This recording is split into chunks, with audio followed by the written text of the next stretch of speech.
This video is sponsored by CuriosityStream. Get access to my streaming video service, Nebula, when you sign up for CuriosityStream using the link in the description.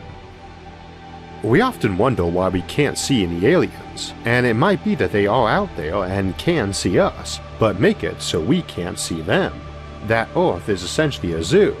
Of course, if we are in a zoo, it does make one wonder what their equivalent of peanuts would be.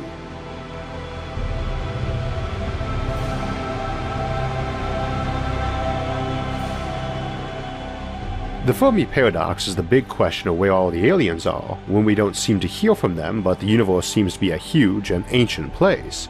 In our galaxy alone there are many billions of stars, likely possessing a planet of around Earth's mass, orbiting at a distance where liquid water might be on the surface, and which are as old as our own sun, or older.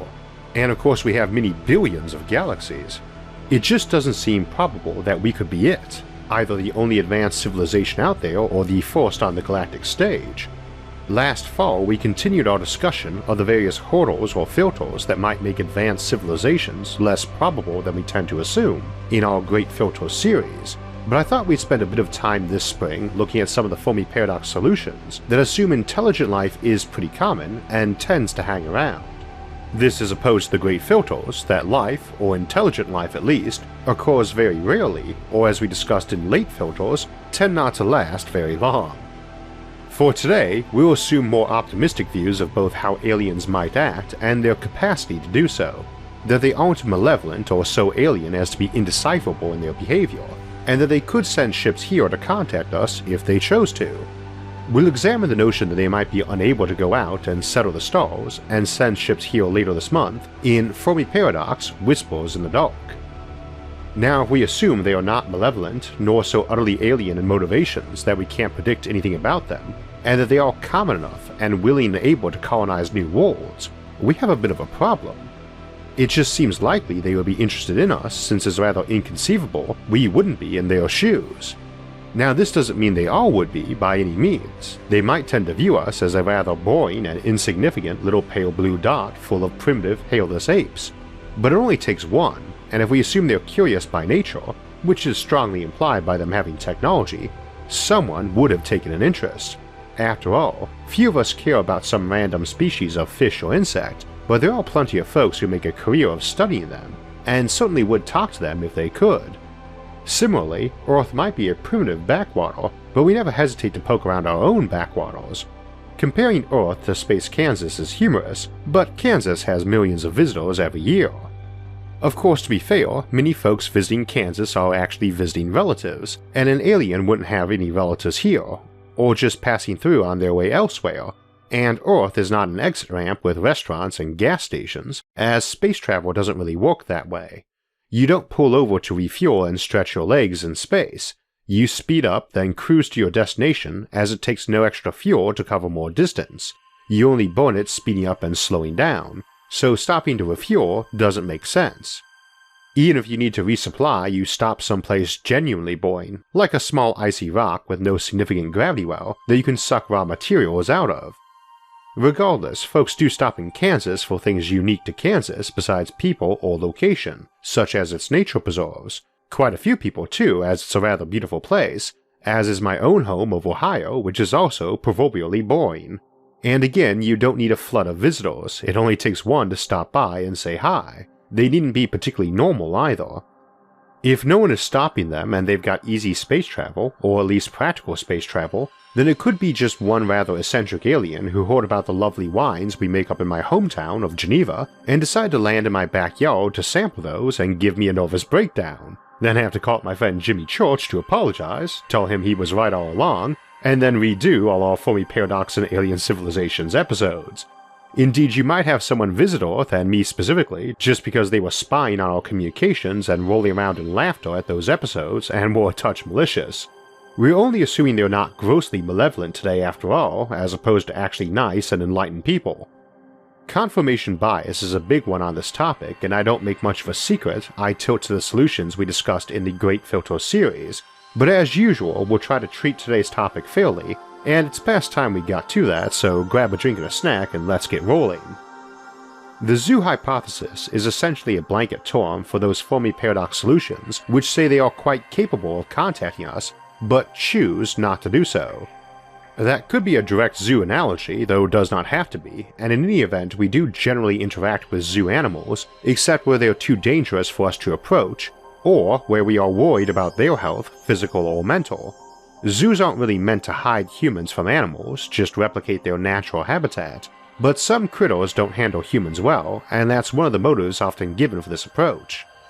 The zoo hypothesis contains examples like the Star Trek Prime Directive of non-interference, where you are an ethical being who thinks it's unethical and unwise to go poking at a species before they're ready for contact if you don't have to. It's a mind-your-own-business approach with a pragmatic exception of those capable of traveling to stars already, as you really have no choice but to interact with them and you are still curious about them and want to talk to them. Now there's many more aspects to the zoo hypothesis than the Prime Directive case, but it's a good one to use to highlight the problems of the zoo hypothesis, on first glance anyway, and we examined some of those problems in our episode Smug Aliens. One point I made there is that not all civilizations will agree on non-interference, nor would all members of that civilization. Many might feel you absolutely should say hello and even share your knowledge with them at the earliest chance. So you have to enforce it, establish a travel ban and quarantine, and that's a very iffy proposition. You have to maintain it for millions of years, and the threat of punishing someone isn't likely to be super effective. As I said in that episode, if someone feels the existence of that primitive species is endangered, even the threat of death isn't likely to stop them. Threatened with a firing squad, "My death saved a civilization" are pretty good last words to have carved on your tombstone. Now that would seem likely to kill the entire notion, but there are some ways around this. First off, it doesn't actually matter how many civilizations are out there and how varied they are. It really only matters what the local big dog thinks on the matter. Some ancient sprawling empire might have arisen early in our region of space and said to their neighbors, to paraphrase Arthur C. Clarke from his Space Odyssey series, "All these worlds are yours except Earth. Attempt no landing there. Use them together, use them in peace." They might agree, they might resent it, but they're very unlikely to be willing to go to war over it. Especially since even if you think leaving the primitives in peace is ethically wrong, it's a bit hard to seize the moral high ground there to justify a bloody interstellar war, particularly as you'd probably lose since they're ancient and you probably don't want to die on that hill. That is the first rule of warfare after all. Go pick on someone your own size or smaller. David sometimes beats Goliath, but we remember that story because it's the exception to the rule. Normally Goliath beats the stuffing out of you. So we could be a rare example of civilization in this universe, not because they are rare, but because they are rarely uncontacted by our point, and we just happen to fall under the dominion of some empire that follows something akin to the Star Trek Prime Directive, and is willing and able to enforce it in regard to other species. Of course, their own members might be trickier. For that matter, while other galactic empires might agree to leave us be, they're going to have a hard time preventing one of their citizens from sending a signal our way if they want. And that moral high ground issue goes away if that protective empire decides to attack you because their monitors for Earth picked up a signal and tagged it as coming from your backyard and sent an armada. You might not be willing to risk a war with them over going to Earth to say hi or sending a sanctioned signal, but trying to enforce your own non-contact policy to the degree necessary to keep anyone from beaming a signal to Earth is another matter. It doesn't matter if you're even willing to give up the culprit for punishment, because the deed is already done, and they might cheerfully surrender themselves for that punishment. Again, "My death saved a civilization" are pretty good last words, and for many folks, so are "My death enlightened a civilization." Then there's the matter of keeping that quarantine and for how long. In Star Trek they do warp travel as their contact threshold, on the presumable grounds that now those folks are capable of interstellar flight, they're going to start meeting people, but realistically your tipping point is likely to be as soon as they discover radio. Not so much because they pick up on signals, even assuming advanced civilizations use omnidirectional radio signals, they'd probably be compressed digital ones that just look like noise. Rather, if you've got radio, you now definitely know what the electromagnetic spectrum is, and will start noticing the universe is full of a lot more than visible light coming off stars. You're going to investigate, and you'd start noticing other civilizations, and also be able to receive transmissions from other folks if they sent them. It's worth keeping in mind that a group quarantining from contact also has to worry about false signals or propaganda being sent to the protected world too. It also implies you're only a few centuries from figuring out space travel, and while that might be earlier than they'd like to make contact, when you're doing quarantines for potentially millions of years, that's probably at the point where you'd shrug and say, good enough, they're about as ready as they'll get, and it will take way more effort to screen them now. Needless to say, if that's the case, it's not a great Fermi Paradox solution, since the Fermi Paradox is about why we specifically can't see aliens, and we obviously do have radio. Nor can you really point to light lag and say that someone living 1,000 light years away wouldn't know we had that technology yet, because they can presumably set up a transmitter to run that whole time. Although if the local big dog is threatening use of force, it's a lot more plausible that they can enforce that one, since if you detect anyone signaling Earth, stop them or else, is a lot different than prevent anyone ever doing it even briefly or else, so that one might work. At least in distant empires. As to your own people in nearby worlds, well, anyone within 50 light years of us has had time enough to hear us, figure us out enough to say something clearly artificial, decide to send something back and have it reach us. And there are over 1,000 stars within that volume, many dozens of which probably have planets they could easily have terraformed, assuming they even limit themselves to terraforming, which they probably do not in favor of just building their habitats. It also wouldn't include any personnel on board their quarantine fleet blockading the Earth or monitor bases watching us. As to an actual blockade against physical visitors, maintaining something like that for millions of years is a pretty dubious affair, simply because we'd be assuming that original civilization changes over time and has to worry about things like budgets, not to mention folks who decide to break the rules. However, it's not really all that inconceivable they might build some artificial intelligence that was very rigidly and fanatically programmed to guard and quarantine that world, even against that empire, the equivalent of a minefield they can't shut off. They could doubtless do so if they really wanted to, but may have set it up so solidly that it took a major effort, and deliberately made it tamper-proof against even themselves so their descendants couldn't change their minds. They might hesitate to build something that powerful that might later be a threat to them. After all, you should never hand someone a gun unless you know which way they're going to aim it. That's the first rule of warfare. But if they are a massive sprawling empire, they just need to make it tough enough to discourage folks, and probably have way more ships and guns of their own than that lone automated system protecting our system would have. You'd figure we'd notice something like that hanging around our solar system, but since it only needs to maintain a small portion of itself active, there could be whole armadas of ships, or self-replicating machines and power collectors, all folded up and buried under a thin skin of ice or rock. When dealing with an advanced civilization with access to some of the tech we've discussed us potentially using within even the next few centuries, don't even rule out something like the entire asteroid belt being nothing but warships covered in a thin layer of debris, or even something like Jupiter being a giant megacomputer with an artificial micro-black hole at its core and hordes of robots and raw material buried under the atmosphere. You could probably make that look pretty natural, especially since the native species only knows what natural is by looking at their own solar system anyway.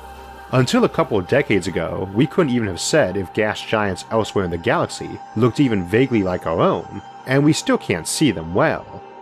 Amusingly, if we flat out blockaded another solar system with warships that overtly looked like warships, and some other primitive species we were protecting saw them, they might just assume spaceships were natural objects like asteroids instead.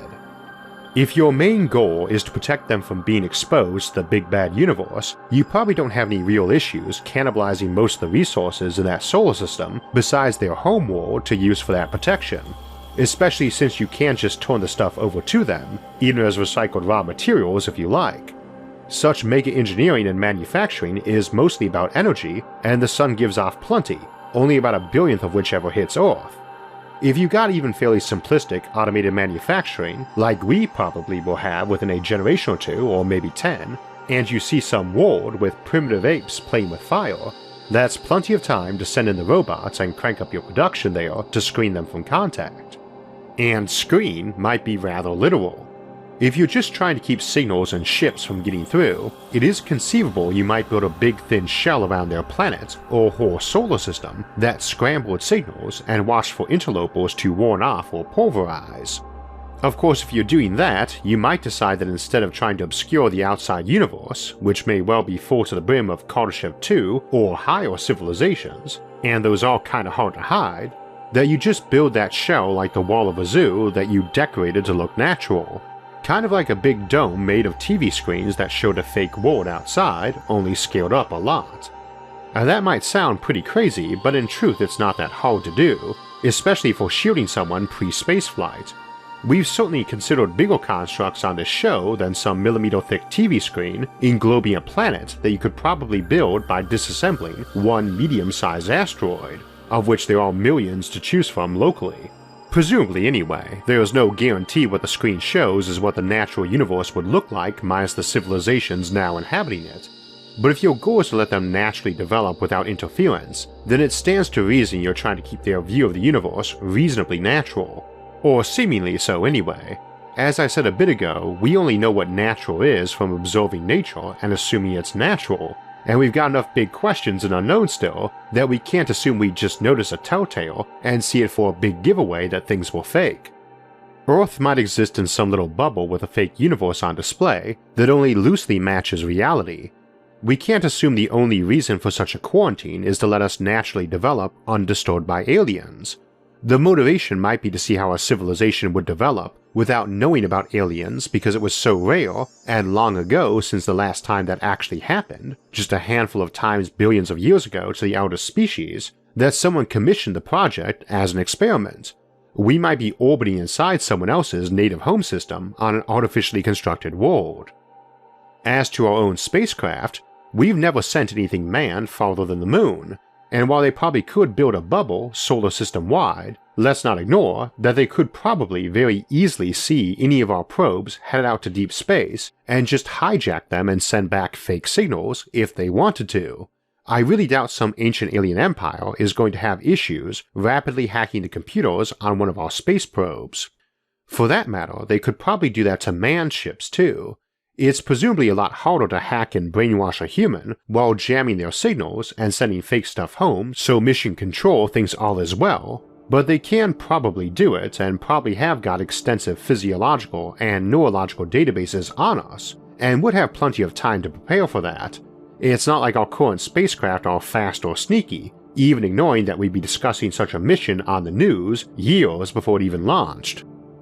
That's a bit awkward if we ever reach the contact stage and they have to explain that they've not only been tinkering with our probes, but probing our astronauts' brains, or other uncomfortable places, but they might not give a fig. They presumably think whatever they were doing was reasonably ethical and we could be convinced of the same, particularly as they presumably have a lot of guns and very big ones at that. That is the first rule of warfare after all. The persuasiveness of your argument is directly proportional to how much firepower you have to argue your case. And again, they might not care if we're angry, particularly since the astronaut brainwashing case requires they have brainwashing technology, which combined with lots of firepower offers additional means of convincing folks you're right. You can, after all, simply sterilize their planet if they get too uppity about their treatment. And indeed, if your original motive was just a scientific experiment, you might regard it as simply cleaning up your lab and washing your petri dishes. As I said though, for today we're assuming the aliens in question are not malevolent, and wholesale genocide is hard to argue as anything but malevolent. You don't just kill off an entire intelligent species to avoid them hoarding a grudge of mistreatment, unless you're pretty darn evil. Depending on what we mean by kill off anyway. There's an assumption that it's pretty likely civilizations tend to go digital or otherwise post-biological eventually, uploading their minds to computers or beginning as artificial intelligences and replacing the biological species that made them. If that's the case, kill is a bit ambiguous. If you really want to quarantine a world, the easiest place to do that is in a separate universe they can't get out of and nobody can get into without a key. Now they might actually be able to build universes, we don't want to assume they're particularly bound by known physics, but they probably can build simulated ones. It is pretty likely we will have that level of computerization and sophistication before our first manned ship ever heads out to another star. After all, you don't actually need to simulate every particle, just the actual brains of the folks in it, and their reality down to whatever their bandwidth of observation is. A simulated mind is not a brain in a vat, it's code. So you can go in and leave triggers that let you know if someone just had a gotcha moment and saw through the illusion, or leave things in there to make them ignore those flaws, or just pause the simulation and rewrite things including their memory so they saw no flaw. Hard to catch errors in a pretty deep and high resolution simulation too if you've got quantum mechanics at the bottom layer, since little random events all the way down at the fundamental level of reality rather interfere with trying to repeat certain experiments to see if you're in a simulation. You don't need to simulate them having a computer that can calculate the quadrillionth digit of pi or a large prime number either, just a computer that acts like it's doing that and sends a call to your own database containing those. And again, you can always pause the simulation and tinker if you need to. So it doesn't necessarily take anything like an atom-by-atom simulation requiring a planet-sized computer, but it's actually quite possible they'd have those and more too anyway. Still, this particular version of the zoo hypothesis is pretty effective. You find an intelligent species and want to protect them from interference, and you're already post-biological yourself, so you probably do not have a moral issue with transferring brains to computers anyway. You sneak onto the planet, infect everyone with tiny little robots that reproduce and crawl into everyone, scan their brains, then flip them off and turn them on again in your nice safe simulation. You could presumably do that for every single critter with a brain, big or not, leaving that planet covered in corpses. You collect up all the biological and DNA samples you want, then disassemble that planet for raw materials to build more computers. And you don't need to put them there either, they're just frozen till you boot them up, so you can bring your hard drives home to the center of your empire, protected by your own armadas, and keep backups of everybody here and there while keeping that simulation on a nice secured firewall computer. Even if someone does get in and tinker, you just revert to your last safe archive state. It also lets you save civilizations while eliminating competitors, as they're inside a simulation you control, so it's a handy way for a marginally ethical species to get the galaxy all for itself. Mind you, doing that, especially with the motive of keeping them there forever, to keep you safe from them too, no competitors, is pretty messed up, but it is inside the zone of what I can imagine our own species convincing itself was ethical, so I wouldn't rule out aliens doing the same. People can rationalize a lot where self-interest is concerned, and I suspect that's fairly universal, even when those people were born under an alien sun and have 20 eyeballs. There are tons of zoo hypothesis iterations, and there are probably tons more you can all think of. Feel free to leave those examples in the comments below, or discuss them over on our Facebook group, Science and Futurism with Isaac Arthur. Of them all though, this subset, kill everybody and upload their brains to a secure simulation, strikes me as both particularly terrifying and particularly plausible. That someone saw us, didn't want to see us harmed or dead, but wanted us out of play, and just snuck in one day and killed us all. As an upside, they probably would have done that shortly after finding us, and that likely was not recently, so you and I probably have been born inside the simulation rather than being copies of ourselves without our own bodies rotting on the real Earth or getting disassembled to make more processors or paperclips or whatever. As for those massive computers bigger than planets, that might not just be for simulations of species but for housing their own minds, and possibly just one mind.